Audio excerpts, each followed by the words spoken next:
jàkka yeeg jumaa yi ñu wax nit ñi seetaan wala ñu ñuy déglu fu ñu ko teg ñu tàmbalee leeral benn mbir que ni feebar bi lu am la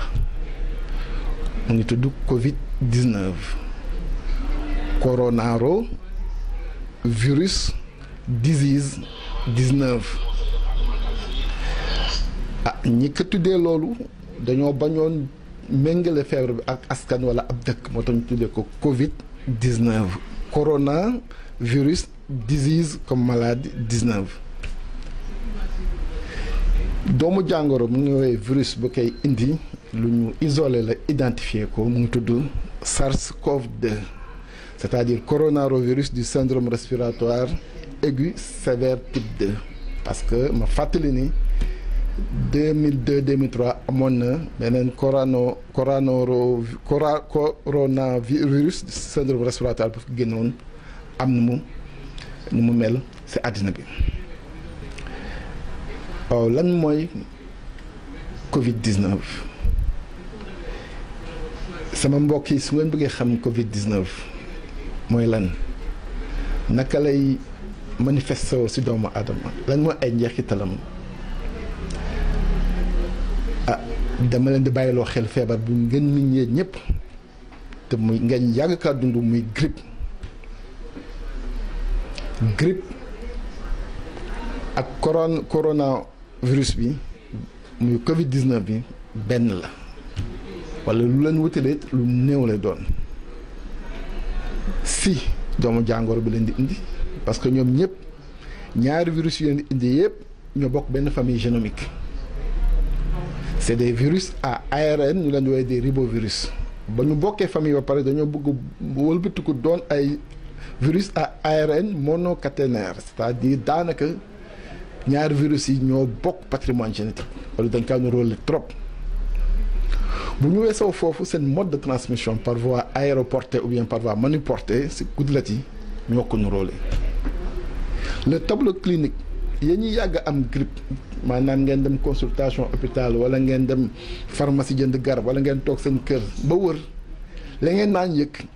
boo leen Covid-19 dalee moom ngeen di yëgaat peut-être à quelques nuances près maanaam ba ka ñuy sotti sa xët bi fièvre bi baat buy metti bi courbature yi douleur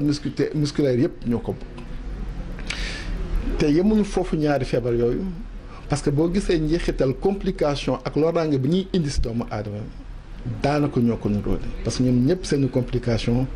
c'est les complications respiratoires à type de pneumonie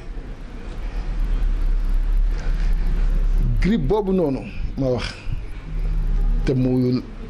min ko lool Sénégal chaque année day am épidémie boo xamante ne dina concerner ay Sénégalais yu bëri ay junni su ma bañee wax ay millions man de dem naa gëstu ko di xool ay statistiques yu ko concerner Sénégal en 2016 dugg naa ci statistique u ministère de la santé du Sénégal amul benn cas de décès bu ma ci gis bu grippe indi ci poste de santé wala ci centre de santé mais fàttali nit ñi grippe chaque année France dina concerner 2 millions à 7 millions de Français chaque année en France dina faagaagal daanaka 10 000 Français mais fàttali ni en 2014 amoon na benn pic de grippe bu amoon bu indi woon 18 300 morts en France mais lu am solo grippe boobu du n'importe qui lay faagaagal grippe bi day fekk ku nekk mag ab senior am juróom-benn fukk at ak li teg yooyu am feebar bu nekk ci moom muy feebar bu chronique muy diabète muy tension muy insuffisance rénale muy cancer muy luy wàññi système immunitaire doomu aadama mu dugg la faagaagal grippe boobu nag même si choix wu nit yi muy faagaagal daf kaa niroog Covid-19 ba ma ko gëstoo damaa dem xooli benn étude bu chinois yi def parce que Chine fa la mbir mi feeñee 11 février def nañu étude bu mag, une étude d'envergure qui a concerné 72 314 cas. Étude boobu lu mu wane dafa leer dafa ne jàngoro bi amul xàjj ak seen si góor ak jigéen benn dafa ne jàngoro bi looy gën di dem si at say at yu gën di kawe muy gën a faagaagal dafa wane ni 80% des personnes qui sont décédées du Covid-19 avaient plus de 60 ans. 30% des malades se situaient entre 60 et 80 ans. Nga dem France ñoom it ñu recensé au 10 mars seeni cas 3/4 des personnes qui sont décédées en France ont plus de 75 ans. Nga dem Italie boo demee sur 2003 morts yu ñu étudié l'âge moyen des décès c'était environ de 79,5 ans donc 80 ans 5 victimes yu ñu am yu bokk ci tranche boobu ñu dañu am ñu âge 31 ans 39 ans donc ñu mën a jàpp te muy lu leer lu ñu firndeel que ni Covid ci àddina ba fi ñu toll nii rayagul bébé rayagul adolescent benn xaleel bu atam nekk si diggante 10 ak 19 ans la rayagum si àddina bi ñi ëpp ñëpp ils sont entre 70 ans te dana fekk ñu feebar bu yàgg bu wàññi seen santé boo xoolee Afrique bi ñu concerné Afrique ba tey jii am na 600 cas dont 16 décès boo demee Égypte benn cas bu ma su jot a càmbar ab touriste allemand la 60 ans la am nga dem Algérie am nañu 6 cas 62 ans 51 ans 84 ans 51 ans 56 78 ans nga dem Maroc ñaari cas ñoo fa am de décès 75 ans 89 ans nga dem Soudan ñu ne ab cinquantenaire la ab préciser ñu at bi nga dem Burkina bi mujj xam ne mooy le premier cas de l'Afrique subsaharienne 62 ans la soxna si am te dafa amoon diabète léegi mu jaadu ñu taxawu laajte naam feebar bi am na naam complication bi lu wër la ñiy feebar yi yëpp ñiy faatu ñëpp ci Covid-19 est-ce que Covid-19 moo leen rey directement est-ce que dañoo am complication seen feebar yu leen sonaloon depuis longtemps est-ce que ci statistiques ñuy joxe attention bu dugaluñu ci des morts liées à la grippe parce que actuellement ba léegi l'épidémie de grippe court partout dans le monde su ma synthétiser dañuy mën a jàpp benn que ni feebar bi lu am la feebar bi yéen ñi may déglu damay seetaan jàpp leen ni moo grippe luy grippe di def ci yéen moom lay def ci yéen jàpp leen également que ni reyul xale c'est ay mag rek lay rey ñu ci ëpp et lu mat lu neex a comprendre la bu jëlee Chine bi nga xamante ne fa la feeñee te mu ay statistiques am ëpp fi mu toll nii Chine c'est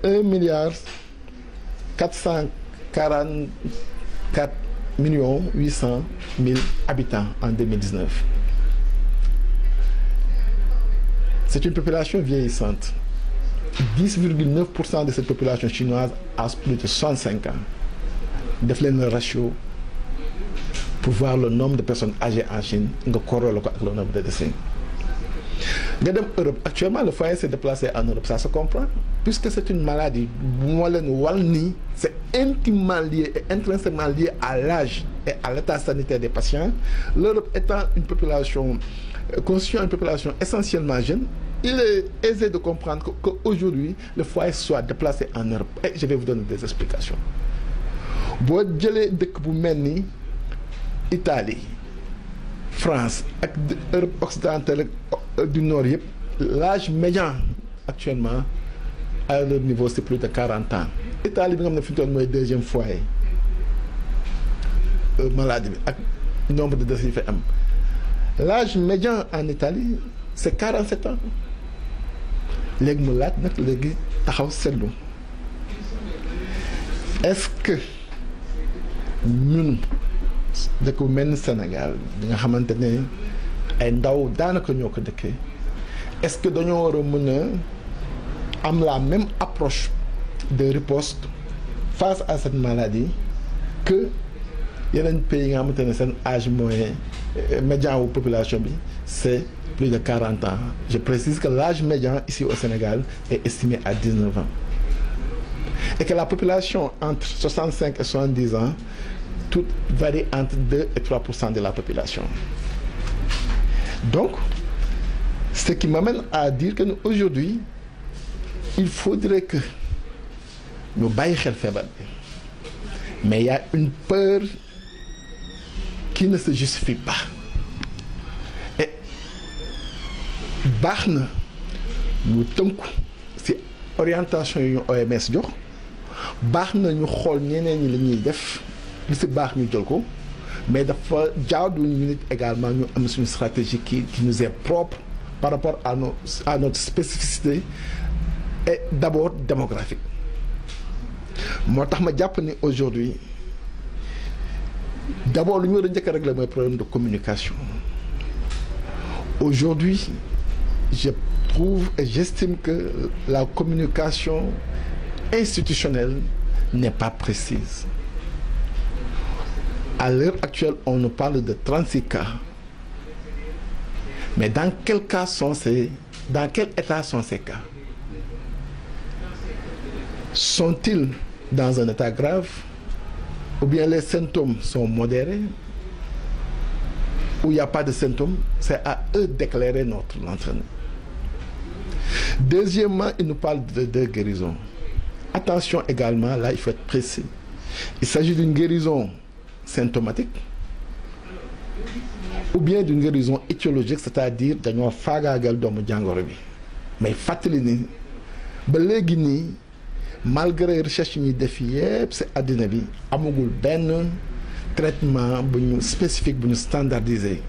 Il y a des molécules dont le remdesivir, dont la chloroquine, entre autres, qui sont citées, mais jusque-là, les preuves cliniques ne sont pas encore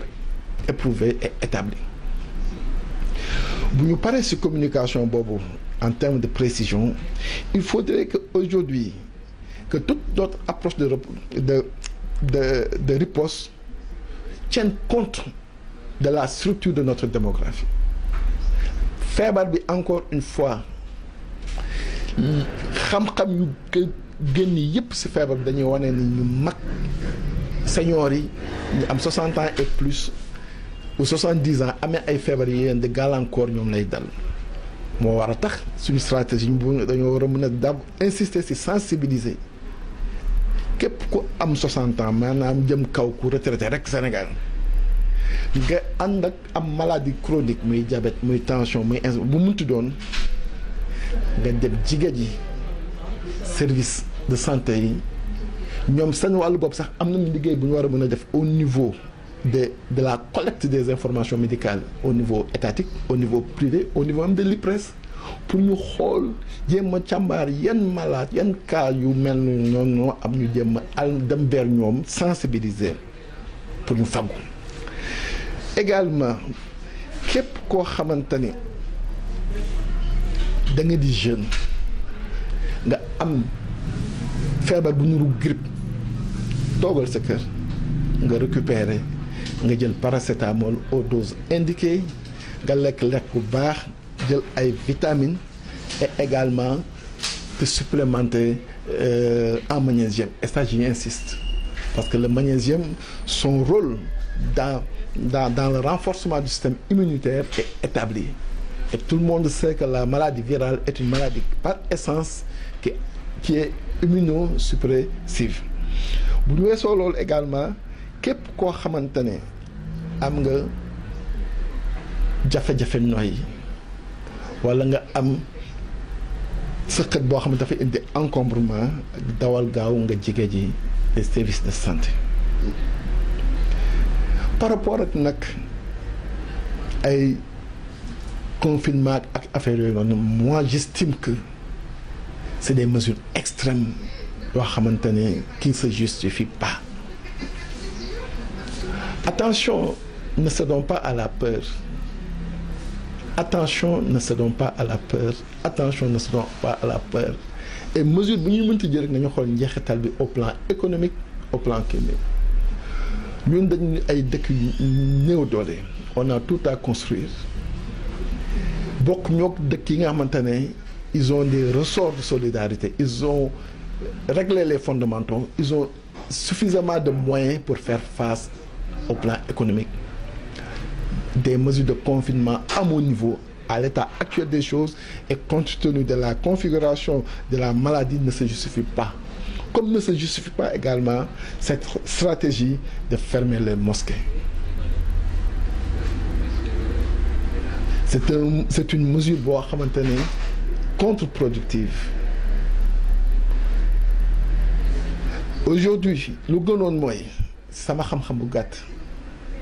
képp ku bëgg a dem jàkka ja te am 60 ans nga